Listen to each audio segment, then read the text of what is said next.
Assalamualaikum warahmatullahi wabarakatuh.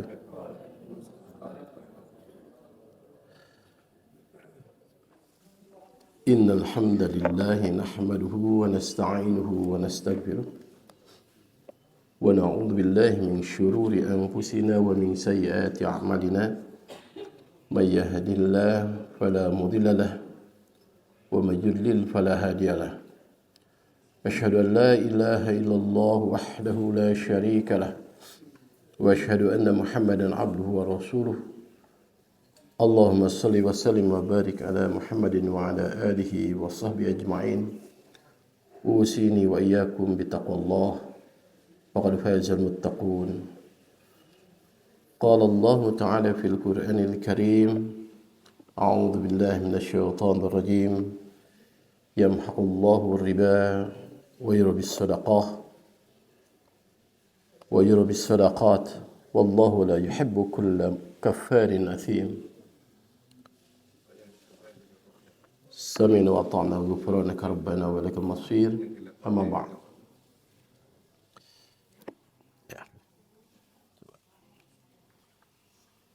Ya, nggak apa-apa, mungkin perlu waktu, Pak. Alhamdulillah. Puji syukur senantiasa dan selamanya kita panjatkan pada Allah Subhanahu wa taala atas rahmat dan nikmatnya yang tak henti-hentinya dan tidak pernah terlambat Allah karuniakan kepada kita, yang mudah-mudahan segala nikmat yang Allah berikan kepada kita, Allah memberikan kemampuan kepada kita memiliki sifat syukur akan nikmatnya. Sebab sekecil apapun karunia dari Allah Subhanahu wa taala pada suatu saat nanti akan dipertanggungjawabkan di hadapan Allah Subhanahu wa taala. Salawat wassalam semoga senantiasa tercurah pada junjungan kita Nabi besar Muhammad sallallahu alaihi wasallam, yang mudah-mudahan terlimpahkan pula pada keluarganya, sahabatnya hingga pada umatnya yang senantiasa istiqomah pada ajarannya. Bapak Ibu jemaah kajian subuh Masjid Baitul Mukmin yang saya hormati dan Allah muliakan, Islam merupakan agama yang sangat sempurna, agama yang holistik, yang menyeluruh, yang bukan hanya membangun hubungan atau relasi yang baik antara hamba dengan Allah, namun jauh dari itu Islam telah mendasarkan suatu fondasi yang kokoh dalam membangun relasi sesama manusia. Salah satunya adalah kaitan dengan muamalah, kaitan dengan harta. Dalam konsep Islam, meskipun harta itu seperti yang telah saya sampaikan diberikan keluasan oleh Allah pada kita yang pada dasar milik Allah, namun pada hakikatnya harta itu di hadapan Islam itu, dalam pandangan Islam, kemanfaatannya harus terasa oleh semuanya. Ada orang kaya diberikan keluasaan hartanya, ada orang yang miskin yang sangat terbatas kekayaannya. Masing-masing punya kelebihan kekurangan, namun kemanfaatannya dalam konsep Islam itu harus terasa oleh semuanya. Bahkan kebahagiaan seorang yang kaya itu harus terasa oleh orang miskin. Sebaliknya penderitaan orang miskin harus bisa dirasakan oleh orang kaya. Itulah konsep Islam. Lalu kaitan dengan riba, bagaimana yang akan kita bahas dalam tema bahaya riba dalam kehidupan? Karena apa? Karena konsep kehidupan ribawi ini adalah kehidupan yang menghilangkan sikap atau perilaku kerjasama, perilaku kebersamaan di antara orang-orang, di antara manusia. Ya. Dalam ayat Al-Quran yang saya bacakan tadi dalam muqaddimah dalam surah Al-Baqarah ayat 276, A'udzubillahi minasyaitonirrajim, yamhaqullahu riba wa yurbis shadaqah. Allah akan menghapuskan keberkahan, ya, keberkahan, kebaikan dalam bentuk kehidupan ribawi, wa yurbis shadaqah, dan Allah akan menyuburkan keberkahan dalam kehidupan yang penuh kebersamaan sedekah. Ya. Jadi ibu-ibu bapak sekalian, pembahasan kita ini erat kaitannya dalam kehidupan kita sehari-hari. Yaitu masalah ekonomi, ya. Ini kaitan kita pasti membahas tentang ekonomi syariah, ya. Beberapa pembahasan yang telah lalu sudah jelaskan bagaimana kekayaan dalam Islam, ya. Bagaimana kita dalam mengelola keuangan keluarga sesuai syariah Islam, ya. Juga bagaimana kita mengelola kebutuhan dan keinginan kita, itu ya. Nah, itu kemarin sudah dijelaskan. Kita akan bahas mengenai yang lebih substansial tentang bahaya riba dalam kehidupan. Bapak Ibu sekalian, sebelum kita menjelaskan tentang haramnya riba, ya, apa pengertian riba itu? Riba secara bahasa itu ar-riba wa yurbi tadi itu. Wa yurbi, riba itu artinya tumbuh. Ya, tumbuh. Ya. Tapi secara bahasa artinya aziyadah. Ya, tambahan. Jadi harta lalu ada tambahan atau benda ada tambahan, ya. Itu riba. Tapi nanti kita bahas tambahan seperti apa yang masuk pada riba itu, ya. Nah, lalu pengertian secara istilah nih, bahasa Indonesia saja langsung, ya, karena panjang. Ya, riba adalah akad pertukaran barang tertentu. Ini kalau barter nih, ya, pertukaran barang tertentu dengan tidak diketahui bahwa kedua barang yang ditukar itu sama dalam pandangan syariat. Baik dilakukan saat akad ataupun dengan mengakhirkan dua barang yang ditukarkan atau salah satunya. Ini dalam kitab Mughnil Muhtaj, ya. Jadi ini konsep riba dalam bentuk barter, ya. Ibu punya barang, ya, punya baju dibarter dengan baju. Itu harus setara, ya. Tidak boleh ada selisih. Kalau ada selisih, itulah yang namanya riba. Ya. Ada beras raskin dibarter dengan beras, apa itu yang mahal tuh? Yang premium gitu ya. Kemarin kan premium dioplos lagi ya di Indonesia. Aduh itu makanya. Yang beras premium, itu tidak seimbang. Ya. Ketidakseimbangan itu ada ziyadah, lebih. Itulah riba. Ya. Jadi kalau barter itu harus betul tuh dalam Islam itu. Ya, sebab apa? Sebab bahayanya luar biasa. Ini riba dalam konteks tukar menukar barang atau barter. Ya. Ini harus jelas. Kalau tidak sama, nominalnya dinominalkan, diestimasinya berapa itu harganya. Di beberapa perkampungan beli barang tertentu dibarter dengan barang yang lain kan gitu ya. Ya, di kampung-kampung itu kan ini ingin nggak punya beras nih, tapi saya punya singkong, bawa singkong, barterlah dengan singkong. Bisa, tapi harus jelas nominalnya berapa. Harga singkong berapa? 1 kilo. Ya, harga beras berapa? 1 kilo. Nah, harus. Kalau ada selisih, bayar. Ya, dengan jumlah kekurangannya itu. Atau kembalikan dengan kelebihan yang ada pada barang yang kita tukar itu. Ya. Itu bentuk riba dalam bentuk barter. Lalu berikutnya, ya, para ulama dalam beberapa kitab, ya, mengartikan riba adalah segala bentuk tambahan yang terjadi dalam transaksi utang piutang dan jual beli. Ini, ya, jadi transaksi jual beli utang piutang ada kelebihan. Itu apa? Kelebihan yang tidak sesuai syariah itu riba. Ya, utang nanti kita jelaskan. Ini hanya definisi dulu. Nah, lalu berikutnya Said Sabiq, ya, dalam fikih sunnahnya mengartikan riba adalah tambahan atas harta yang pokok. Ya. Nah, ini secara umum nanti diartikan dalam definisi apa itu riba. Ini definisi riba supaya ibu dan bapak tahu. Ya. Riba dari arti kata riba itu ya, itu tumbuh. Dari dalam ayat dalam surah Al-Baqarah ayat 276 Allah menggunakan kata riba juga. Yamhaqullahu riba wa yurbi. Katanya sama asal katanya riba dan menyuburkan. Ya, tapi konteks riba di sini itu bukan menyuburkan, tumbuh tanpa syariat, tanpa dasar syar'i. Nah, lalu dalil yang mengharamkan riba. Wah, ini banyak sekali ibu bapak sekalian dalam hadis, dalam ayat Al-Qur'an maupun hadis.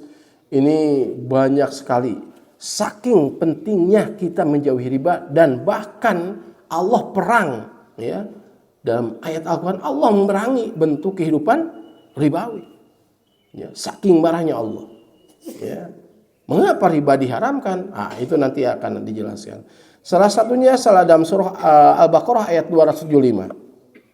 Bisa diperhatikan dalam monitor. A'udzubillahi minasyaitonir rajim.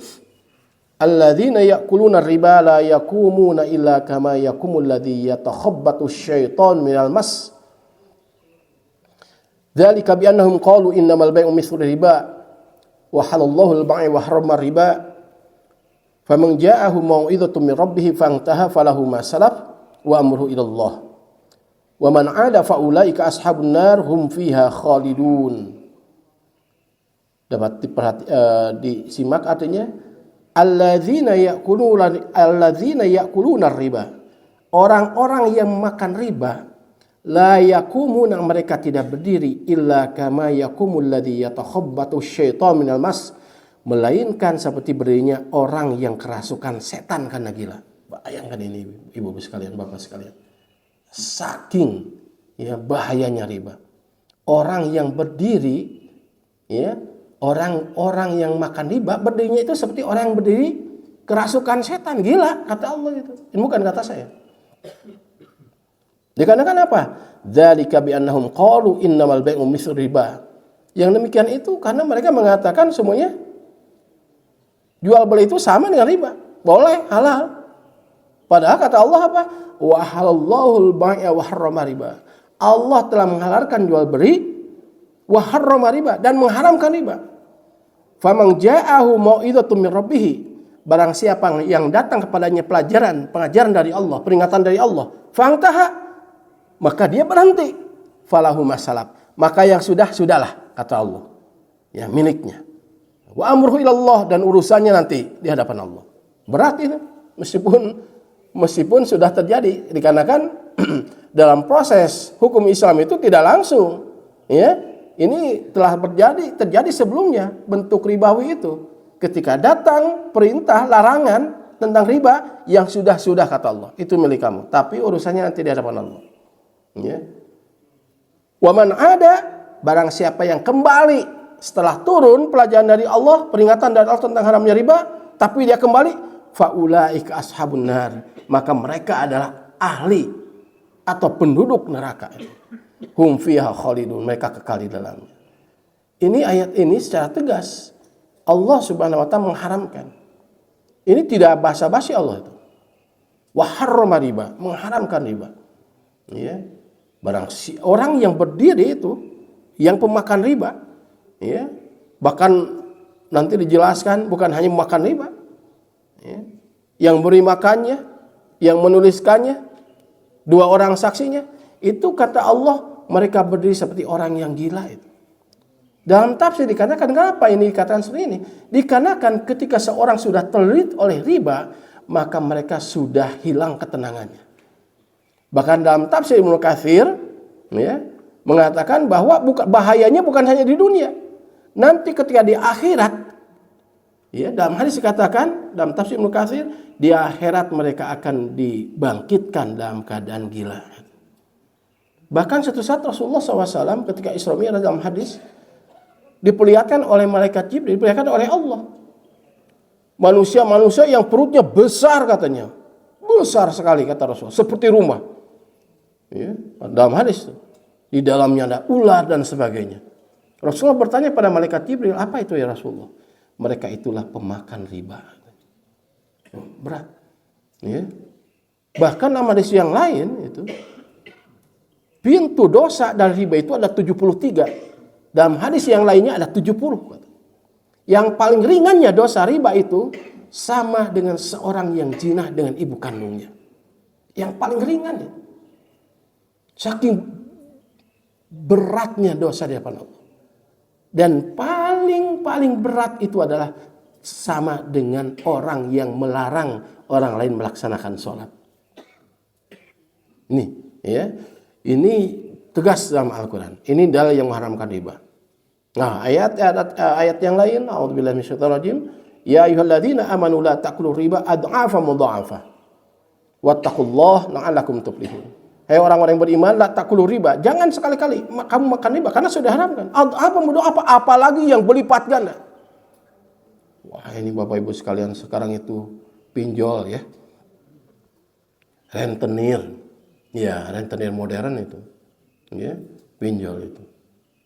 Itu tidak sedikit ibu-ibu bapak-bapak sekalian. Ya. Suatu saat ada seorang yang ngeluh, "Aduh Pak Ustadz, saya lupa," katanya, karena terdesak waktu itu. Pinjam, ternyata berbunga. Itu rentenir. Ya. Mengapa Allah mengharamkan riba? Karena Allah menghendaki meskipun harta itu dipercayakan pada setiap orang, tapi kata saya tadi, kemanfaatannya harus dirasakan oleh semua. Kebahagiaan orang kaya harus dirasakan oleh orang-orang miskin. Penderitaan orang miskin harus dirasakan juga oleh orang kaya. Ya. Dengan sistem ribawi itu akan hilang itu. Semua transaksional. Pinjam harus ada lebihnya. Padahal konsep Islam itu utang piutang itu lebih pada membantu. Dalam hadis dikatakan bahwa ketika seorang itu memberikan hutang pada orang lain, maka sama dengan seseorang itu tiap hari memberikan sedekah dengan jumlah yang sama pada orang tersebut. Selama dia belum membayar. Ya. Si A pinjam 1 miliar ke si B. Ya. Itu lebih pada membantu. Bukan transaksional. Sok pinjam 1 juta. Nanti kembalikan ya 1.500.000. 1.200.000. Tidak seperti itu. Dalam Islam itu utang piutang itu lebih pada membantu. Ketika si A pinjam kepada si B 1 juta, selama si A itu belum bayar pada si B, maka di hadapan Allah sama dengan si B itu memberikan bantuan 1 juta tiap hari pada si A. Bagaimana besarnya pahala di hadapan Allah. Makanya bagi orang yang punya uang lalu dipinjam oleh orang lain, kalau paham pada itu dua-duanya, itu tidak ada kehelah nanti dulu ya. Aduh kayaknya nggak punya saya mah, kayaknya. Tidak seperti itu. Pasti akan memberikan. Mengapa? Karena pahalanya luar biasa. Tapi masanya sekarang itu pinjam itu seperti yang minta itu. Aduh namut sekian. Ya. Itu ketika membalikannya luar biasa susahnya itu. Ya, emang ibu tuh langsung ditanggapi. Nah, kadang-kadang seperti karena apa? Karena tidak paham. Orang yang punya utang itu tidak akan masuk surga itu sebelum dia membayar utang itu. La yadkhul jannah bidainin. Tidak akan masuk surga orang yang punya hutang itu. Makanya ketika orang meninggal itu ada apa istilahnya itu persaksian ya yang disampaikan oleh ahli waris. Jika almarhum punya hutang itu sampaikan kan gitu pada ahli waris ya, supaya dibayarkan ahli waris ya, meskipun berat pertanggungjawabannya tetap di hadapan Allah nanti. Itu karena tidak pahamnya, sehingga wajar orang punya uang sekarang budayanya kalau mau dipinjam agak susah karena seringkali pinjam itu seperti minta itu. Kita ditagih kayak kita yang punya hutang akhirnya ya, malu. Nah itu inilah karena hilangnya konsep Islam kehidupan kita. Padahal maqasidus syariah itu, tujuan dari syariat Islam diturunkan itu ada 5. Salah satunya adalah hifdul mal, menjaga harta. Ya, ada hifdud din, hifdul nafs, hifdul akal, hifdul nasl, dan hifdul mal. Menjaga harta supaya harta itu bisa bertanggung jawab di hadapan Allah, bersih dan saling terjaga kepemilikannya. Nah ini, ya. Berikutnya, ini Bapak Ibu sekalian, kata Rasulullah dalam hadis ini. La'ana Rasulullah sallallahu alaihi wasallam akila riba wa mukilahu wa katibahu wa syahidaihi wa qala hum sawa. La'ana Rasulullah SAW. Rasulullah sudah melaknat. Rasulullah melaknat ya, akila riba yang membeli akila riba yang memakan ya, akila ya yang memakan riba, wa mukilahu yang memberi makannya ya, wa katibahu yang menuliskannya, wa syahidaihi dan kedua orang saksinya. Wah ini nih Kata Rasul apa? Waqala hum sawaun. Mereka sama itu. Sama. Jadi yang memakan, memberi makan, menulis, ya, saksi sama itu. Ya. Ibu-ibu menjadi saksi, bapak-bapak jadi saksi terhadap bentuk kehidupan ekonomi riba. Karena ada sama nggak memberi makan, nggak makan jadi saksi aja, kena. Yang nulis notaris, pegawai, sama juga berat, bapak ibu sekalian. Ya, kehidupan sekarang, makanya kata Rasulullah itu pada suatu saat nanti akhir zaman akan terjadi di mana manusia tidak akan bisa menghindar dari riba. Coba sekarang kita bisa menghindar dari riba nggak ibu? Bapak, bisa nggak? Nggak bisa. Uang yang kita pakai itu riba. Sebab apa yang ditulis dengan nilainya tidak sama. Contoh ada uang seberapa ini? Nah ini contohnya. Kebetulan ini. Biasanya saya tidak pegang uang. Nah ini Bapak Ibu sekalian. Ini contoh 20 ribu. Coba Ibu hapus tuh 20 ribunya. Bapak hapus 20 ribunya. Tukar kertas yang tidak ada angkanya ini. Bisa nggak terjual 20 ribu? Enggak. Artinya nilai nominal dan nilai intrinsiknya tidak sama. Ada selisih. 5.000 sama kertas. 1.000 sama kertas. Jual tuh. Kertasnya sama. Hanya angka saja. Dalam konsep Islam itu antara nilai nominal dan nilai intrinsiknya sama. Zaman Rasulullah dinar dirham itu 1 dinar hapus tuh angka satunya. Jual itu sama nilainya 1 dinar. Makanya tidak akan kena inflasi. Tidak akan kena inflasi. Mengapa? Nilainya sama yang dikandung. Dirham sama. Makanya ini pembodohan ekonomi. Ya. Ekonomi kapitalis itu mengkayakan orang kaya, membodohi kita. Coba ibu sekarang simpan di bank 1 juta. Nilai 1 bulan kemudian 1 juta lah enggak? Enggak. Berkurang. Tapi dalam konsep Islam jika dinar dirham itu dilaksanakan, itu tidak akan berkurang tuh. Harga domba diukur dengan harga saat Rasulullah SAW sampai saat ini sama bu, sekian dinar itu. Kalau digunakan uang dinar dan dirhamnya. Ini kita riba. Ada saya nggak menggunakan bank konvensional. Tetap ya, selama kita menggunakan uang ini riba. Makanya saya dulu di Twitter itu sangat intens komunikasi dengan Zaim Zaidi ya. Zaim Zaidi yang pada masa Jokowi di penjara itu. Karena mengadakan uang yang di luar uang rupiah, karena Zaim Saidi itu beliau bapak dinar dirham Indonesia itu yang menggagas dinar dirham itu ya.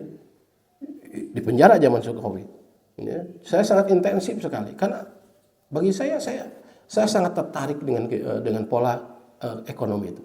Cuma salahnya ekonomi kan tidak bisa dipegang sendiri, harus semua sama kayak handphone.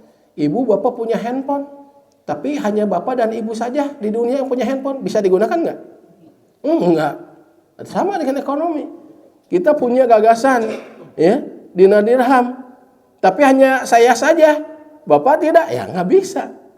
Karena melibatkan orang lain, kolektif. Makanya konsep Islam ini luar biasa. Ya, konsep Islam itu adalah konsep ekonomi Islam itu konsep ekonomi yang kebal dari krisis. Ya, kebal dari krisis, anti krisis. Ya, lihat zaman Rasulullah SAW bagaimana prinsip ekonomi syariah diamalkan dalam kehidupan sosial. Nah, ini kembali pada hadis yang tadi. Jadi Rasul melaknat bukan hanya yang makan memberi makannya, yang nulis saksi, ya, kena juga riba, kena juga laknat dari Allah dan laknat dari Rasulullah SAW. Baik, berikutnya. Nah, ini bentuk ribawi dalam bentuk barter dalam hadis ini. Hadis riwayat Muslim. Bismillahirrahmanirrahim. Adz-dzahabu bidz-dzahabi wal fiddatu bil fiddati wal burru bil burri wasyairu bisya'iri wat tamru bit tamri wal milhu bil milhi mislan bi mislin yadan biyadin Faman zada aw istazada faqad arba. Al-akhidu wal mu'ti fihi sawa. Rasulullah SAW. Adz-dzahabu bidz-dzahabi. Emas dengan emas seimbang. Nilai yang sama. Wal fiddatu bil fiddati, perak dengan perak. Wal burru bil burri, dan gandum dengan gandum yang sama. Wasyairu bisyairi, dan gandum jenis syair dengan gandum jenis syair lagi. Watamru bitamri, dan kurma dengan kurma. Wal milhu bil milhi, garam dengan garam. Mislan bimisrin, yang sama tikarannya, semisal. Ya dan biadin, dan dibayar kontan tunai. Bayar kontan tunai saat itu. Faman zada awis tajada, barang siapa yang minta jada, memberikan lebih, awis tajada, atau minta lebih, faqad arba, maka dia sama, maka itu adalah riba, kata Rasulullah SAW. Al-akhidu wal mu'ti fihi sawa. Yang mengambil dan memberi dalam hal itu sama dosanya. Nah, ini artinya dalam hadis ini dijelaskan bahwa ketika kita barter harus yang semisal. Harus yang seimbang, setara, senilai. Tidak boleh ada ziyadah, lebih. Jika itu lebih, maka itu riba. Yang transaksi pada waktu itu, ketika itu terjadi, maka itu sama dilantat oleh Rasulullah SAW. Dan termasuk bentuk transaksi yang haram. Oke, berikutnya. Nah, pendapat ulama tentang riba ini. Mengapa itu riba diharamkan? Menurut Al-Qurtubi, dalam tafsirnya, tafsir Al-Qurtubi, riba itu diharamkan karena mengandung kezaliman, mengambil harta tanpa ganti. Bentuk kezaliman. Ibu-ibu sekalian, coba sekarang itu. Sekarang udah biasa dah, atau saya mah dah nggak kemana lagi kecuali ke lembaga itu. Nah, itu pada hakikatnya ibu menempatkan posisi atau bapak menempatkan atau seseorang itu menempatkan posisinya didolimi dalam bentuk ekonomi. Nah, inilah karena bentuk ekonomi kita kapitalis, sehingga kita seringkali di masyarakat kita itu tidak lepas dari hutang. Coba rata-rata punya hutang itu. Gorimin semua. Sementara gorimin itu berhak menerima zakat itu. Tapi tidak semua yang gorimin berhak menerima zakat Beli mobil 1 miliar hutang, datang ke DKM pas pembagian zakat, Pak, kan orang yang punya hutang itu dapat zakat kan katanya. Saya punya hutang nih ke bank itu 1 miliar beli mobil gitu. Enggak seperti itu juga, Nah, jadi pola kapitalis itu membuat kemiskinan orang-orang miskin dalam bentuk yang baru. Wah, punya kredit card. Wah, bangga itu. Padahal itu sama dengan buku hutang itu. Beli gesek hutang. Semua hutang. Makanya tadi orang yang makan riba itu seperti orang yang berdiri karena gila. Kenapa? Hilang ketenangan. Coba ibu-ibu, bapak-bapak, kalau misalkan nih, tapi insya Allah ibu-ibu, bapak-bapak di sini tidak ada yang punya hutang Kalau sudah sampai saatnya kita bayar hutang, riba kena riba, kira-kira ibu dan bapak tenang nggak sholatnya? Enggak, saya rasa pasti tidak tenang. Nah, itulah semisalnya. La yakumuna illa kama yakumul ladzi yatakhabbatu syaitan minal mas. Hilang ketenangan. Seperti orang yang berdiri kerasukan setan gila itu. Berikutnya menurut Ibnu Qayyim Az-Jauziyah, riba adalah di antara dosa besar yang berdatangkan murka Allah. Akan hilangnya keberkahan. Yamhaqullahu riba wa yurbis sadaqah. Allah akan menghilangkan, menghapus keberkahan dalam bentuk ekonomi ribawi. Dan akan menyuburkan bentuk ekonomi yang penuh sedekah. Banyak orang-orang yang hidupnya tenang gitu. Kalau saya lihat vlog-vlog di YouTube gitu ada yang rajin itu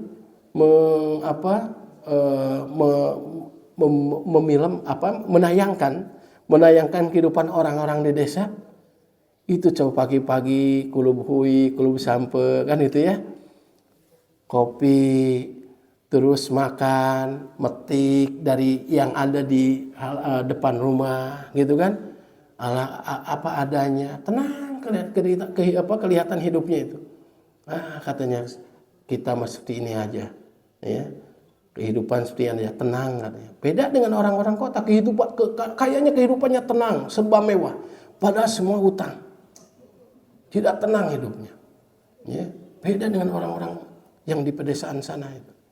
Ya, makanya ada kaitannya hasil penelitian salah satu teman saya meneliti tentang pola spiritualitas kehidupan keluarga. Ini ada kaitannya dengan ekonomi. Ya. Makin orang itu ekonomi kehidupannya itu hedon, ekonominya boros, maka pola kehidupan keluarganya makin tidak tenang. Ya. Makanya ini sangat berpengaruh Bapak Ibu sekalian, ya, dalam kita mengelola keuangan kita supaya tidak terbentur, ya, oleh riba ini. Bentuk riba dalam kehidupan, ya, bentuk-bentuk riba dalam kehidupan. Ada beberapa macam riba ibu-ibu sekalian. Dari macam-macam riba ini ibu-ibu bisa melihat, bapak-bapak bisa menilai apakah itu riba atau tidak. Yang pertama riba kordi. Riba kordi itu adalah tambahan dari utang piutang, ya, utang piutang, ya, akadnya utang piutang. Pinjam 1 juta, kembali 1.100.000, 1.200.000. Pinjam 1 miliar, kembali lebih. Ya. Itu riba jelas. Ya. Lalu bagaimana kalau di bank? Kan bank syariah juga utang piutang. Kalau di bank syariah itu akadnya bukan utang piutang. Akadnya apa? Jual beli. Ya. Kalau di bank syariah itu beda dengan bank konvensional. Bank konvensional itu menjadikan uang itu objek jual beli. Kalau ini dasar nih, basic nih. Kalau di bank syariah, uang itu alat jual beli, dikembalikan pada fungsi sebenarnya. Jadi ketika ibu pinjam ke bank konvensional nggak mau tahu mau dibelikan apa, mau digunakan apa, pokoknya 1 juta, 1.200.000. Akadnya utang piutang. Dalam Islam utang piutang itu lebih pada membantu. Tapi kalau konsep syariah, ketika ibu datang ke bank syariah atau ke BMT atau apa, mau pinjam 1.200.000, ditanya dulu, buat apa ibu? Mau pinjam 1 juta, buat apa? Ditanya. Saya itu mau beli sepeda. Nanti oleh pihak bank diganti akadnya. Oke, jadi gini ibu. Kalau gitu, sepedanya yang mana? Jenisnya Ada. Ya. Oke, sekarang saya asumsikan saya belikan sepeda itu 1 juta. Ya. Lalu saya jual 1.200.000 ke ibu dan bapak. Akadnya jual beli. Makanya kembali ke konsep tadi. Wa ahallahul bai'a wa harrama riba. Allah menghalalkan jual beli, halal boleh jual beli. Kalau ibu dan bapak utang piutang atau seseorang mau pinjam ke ibu, konsepnya itu bisa itu. Ibu perorangan nih, bukan hanya lembaga. Ke bank dan sebagainya. Enggak, perorangan pun bisa. Ibu saya mau pinjam uang, Bu, berapa? 5 juta. Buat apa? Kata ibu itu. 5 juta itu buat beli gini aja supaya halal nih. Ya. Oke, saya belikan nih 5 juta. Tapi saya jual lagi ke ibu nih 5.500.000. Bisa nggak? Sok nggak apa-apa. Itu bisa. Ya. Tapi kalau akadnya utang piutang itu haram. Yang oleh Allah halalkan itu adalah jual beli. Wa halalul bai'a wa harrama riba. Ya, jadi kalau riba kordi itu akadnya utang piutang. Ada lebihnya, itu haram. Ya. Lalu yang keduanya riba nasiah. Riba nasiah itu adalah riba tambahan karena penundaan pembayaran. Ya. Contohnya, ibu-ibu, bapak-bapak pastilah nggak usah diberikan contohnya, itu mudah dalam kehidupan sosial kita. Ya, pinjam ke bank, ya, penundaannya sekian bulan, ya, itu dihitung tuh ketika telat bayar kena lagi bunga. Itu masuknya riba nasiah. Ya, riba nasiah. Bayar utang lewat jatuh tempo kenakan denda atau bunga. Riba nasiah ini seringkali disebutkan riba jahiliyah. Karena zaman jahiliyah seperti ini. Seseorang yang punya hutang lalu telat bayar hutang, didenda tuh zaman jahiliyah. Nah, sekarang kembali jahiliyah modern. Ya, banyak orang-orang yang telit hutang, bunga berbunga, ya, pinjol, rentenir. Ya. Ini kan luar biasa ibu-ibu sekalian. Ya. Orang-orang yang terjebak oleh pinjol itu. Ya. Bukan mungkin fenomena gunung es yang kelihatannya sedikit, padahal yang dalam kenyataannya banyak sekali. Ya, harus diwaspadai dan harus dihindari. Lalu berikutnya riba fadli. Kalau riba fadli ini lebih pada barter. Kelebihan ketika tukar menukar barang. Ya. Beras raskin sama beras premium. Ya. Pertalite sama Pertamax gitu ya. Beda. Kalau Pertalite dengan Pertalite lagi, ya, Pertamax dengan Pertamax lagi. Ya. Beras yang sejenis dengan beras yang sejenis lagi, kurma yang sejenis dengan kurma yang sejenis lagi. Ya, artinya tidak boleh ada kelebihan. Itulah konsep Islam. Jangan sampai ada bentuk kedoliman.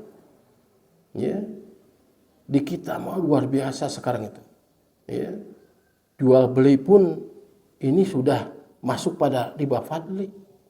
Ya, beli 1 kilo, ya, timbangannya diberatan kan.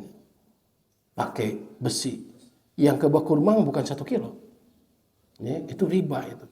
Ya, orang-orang yang kehidupannya ribawi ini boleh jadi mereka istilahnya itu kelihatan senang gitu. Padahal dalam hati mereka ini jelas kata Allah tuh, mereka seperti yang kerasukan setan, tidak puas terhadap harta itu, terus itu tidak tenang. Ya. Orang yang diberikan keluasaan itu tidak akan puas itu. Terus dengan berbagai macam cara. Bagaimana mendolimi orang dalam bentuk ekonomi. Ya, makanya ekonomi sekarang ini ekonomi bentuk pendoliman. Ini berat ibu-ibu sekalian, bapak sekalian, jika ekonomi yang tidak berdasarkan pada syariat ini dijalankan, ini akan membahayakan kehidupan sosial kita. Ya, banyak. Ya. Contoh real saat ini, ya, pinjol berbunga, kartu kredit, ya, denda keterlambatan berbasis bunga, ya, ini terjadi. Ya. Berikutnya, ya, hikmahnya saya singkatkan saja, sebab ingin membahas apakah bunga bank itu riba atau tidak, gitu ya, intinya. Nah, hikmah dari pengharaman riba itu menghindari bentuk kedoliman, ya, pendoliman ekonomi, menindas secara ekonomi. Ya, jangan sampai Indonesia itu merdeka saat ini, ya sekarang ya, hari ini 17 Agustus. Ya, merdeka tidak dijajah oleh orang-orang asing, tapi dijajah lagi oleh bangsa sendiri dalam bentuk ekonomi.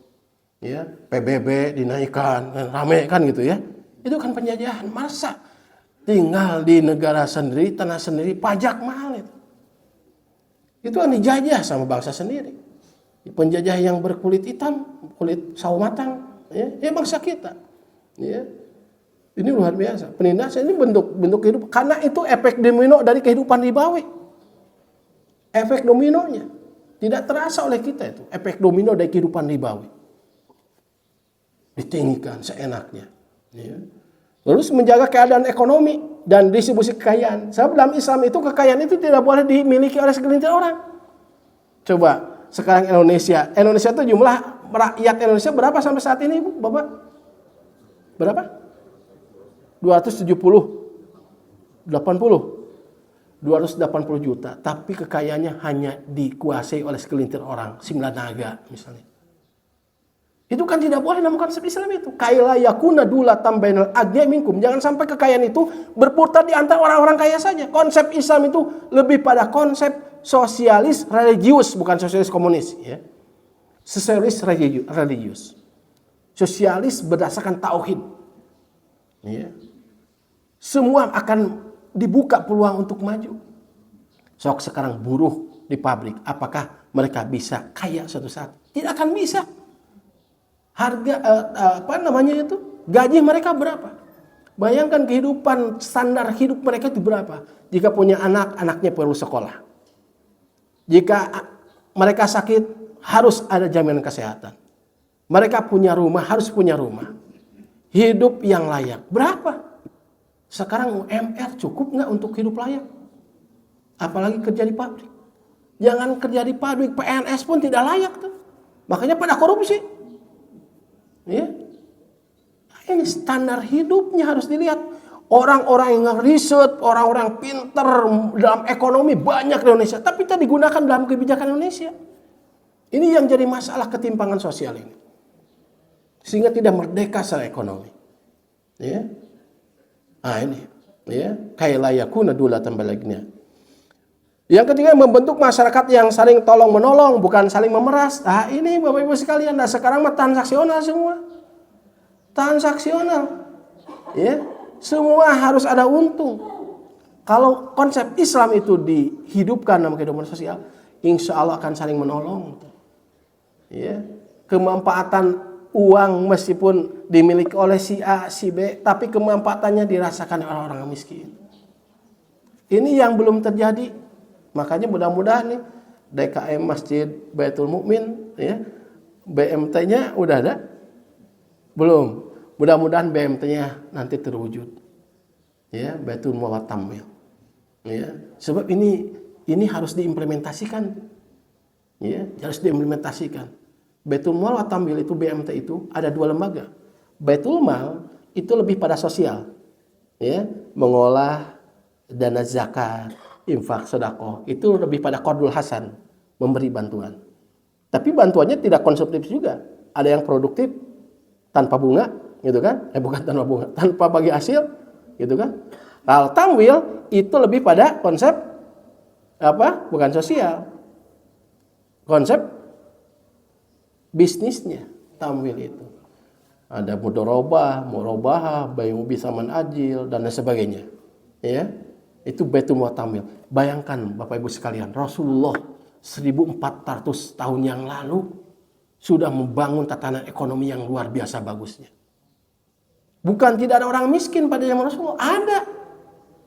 Tapi penderitaan mereka dirasakan oleh orang-orang kaya.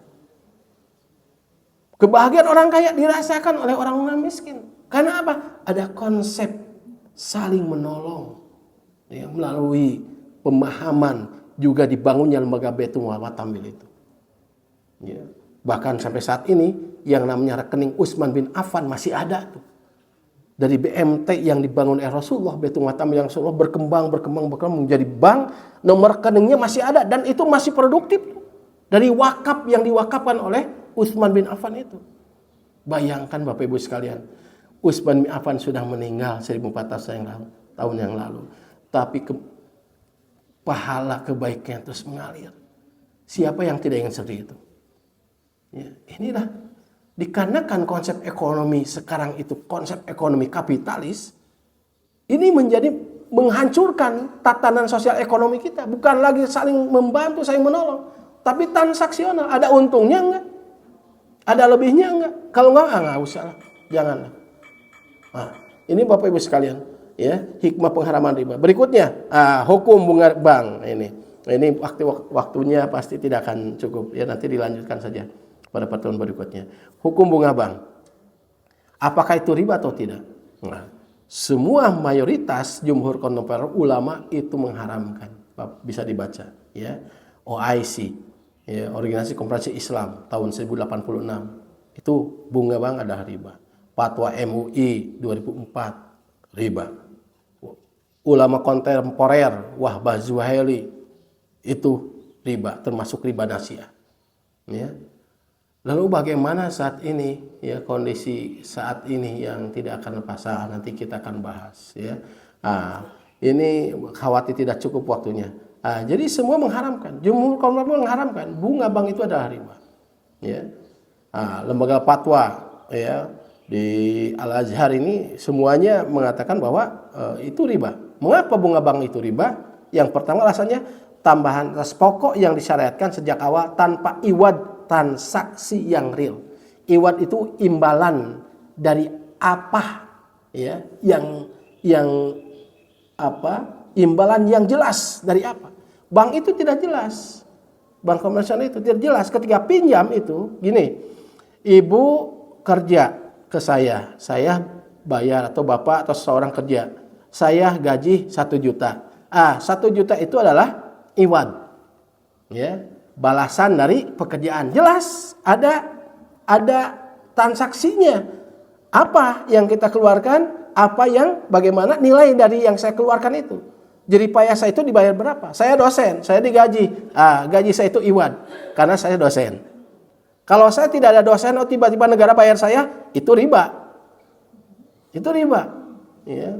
Karena apa? Saya tidak mengeluarkan apa-apa. Ya, makanya ada istilah gaji buta. Itu riba. Sebab tidak ada iwan. Ya, imbal balas tidak jelas. Ketika di bank itu iwannya tidak jelas, tidak jelas. Digunakan apa? Pokoknya udah uang keluar aja. 1 juta, 1.200.000 tidak jelas. Apakah dibelikan sesuatu atau apa? Kalau itu bisa jual beli. Makanya bank transaksional juga, bank konvensional juga bisa menjadi halal asal dalam prosesnya syar'i. Jadi bank syariah itu tidak usah pakai syariahan gitu. Zaman Rasulullah juga tidak ada BMT syariah, misalnya enggak, transaksinya syariah. Kita pun dalam kehidupan kita bisa syariah jika prinsip-prinsip dasar ekonominya kita lakukan, kita laksanakan. Nah ini tidak ada iwad yang real, transaksi yang real. Untuk apa? Saya beli 1 juta untuk Oke, kalau gitu saya beli lalu saya jual lagi sekian. Itu jelas. Ini pokoknya nggak mau tahu. Uang 1 juta keluarin, mau dipakai apa, mau digunakan apa, silakan. Tapi yang jelas kembalikannya 1.200.000. Ada selisih. Tidak jelas di bank itu. Transfer risiko sepihak. Ya, risikonya sepihak. Risikonya hanya ditanggung oleh siapa? Peminjam. Ya, peminjam rugi, nggak mau tahu, bank harus kembalikan. Ya, dengan bunganya, bahkan bisa jadi berbunga lagi. Terus ilat ribanya itu ilat riba nasiah, ya, nasiah dalam bentuk berlaku uang dalam bentuk uang, ya. Jadi jual beli uang lalu ditangguhkan dan ditambahkan dari tanggungan itu. Itulah bentuk riba nasiah yang tadi disebutkan. Jadi Bapak Ibu sekalian, dikarenakan waktunya jam 6, khawatir ada PNS, ASN yang harus upacara, ya. Ini saya cukupkan sekian, insya Allah nanti saya akan sampaikan lagi, sambungkan lagi. Sebab ini belum selesai. Ada juga yang menghalalkan riba, bukan menghalalkan, membolehkan, bukan membolehkan bunga, bukan menghalalkan riba, membolehkan bunga bank. Alasannya apa nanti kita jelaskan, ya. Bukan menghalalkan riba, membolehkan bunga bank. Ya, nanti saya belum sampaikan, dikarenakan waktunya sudah pukul 6. Bapak Ibu sekalian, mungkin pembahasan saya cukupkan sampai ini dulu, insya Allah nanti kita lanjutkan. Jika ada pertanyaan nanti mungkin kita bisa buka pertanyaan ketika materi ini sudah selesai supaya lebih lengkap. Itu saja Bapak Ibu sekalian, kurang lebihnya saya mohon maaf. Yang benar mutlak dari Allah, yang salah mutlak dari kekeliruan diri saya sendiri. Mari kita tutup dengan doa kepada Allah Subhanahu wa taala. Mudah-mudahan Allah Subhanahu wa taala memberikan keistiqomahan pada kita sehingga kita terjauh dari kehidupan yang penuh dengan riba dan terhindar dari laknat Allah dan Rasulnya dalam kehidupan kita. Rabbana zalamna anfusana wa illam taghfir lana wa tarhamna lanakunanna minal khasirin. Rabbana faghfir lana dzunubana wa kaffir anna sayyi'atina wa tawaffana ma'al abrar. Rabbana la tu'akhidna in nasina aw akhtana. Rabbana wa la tahmil 'alaina isran kama hamaltahu 'alal ladzina min qablina. Rabbana wa la tuhammilna ma la taqata lana bih. Wa'fu anna waghfir lana warhamna anta maulana fansurna 'alal qaumil kafirin. Rabbana atina fid dunya hasanah wa fil akhirati hasanah wa qina adzabannar. Billahi fi sabil haq. Wassalamualaikum warahmatullahi wabarakatuh.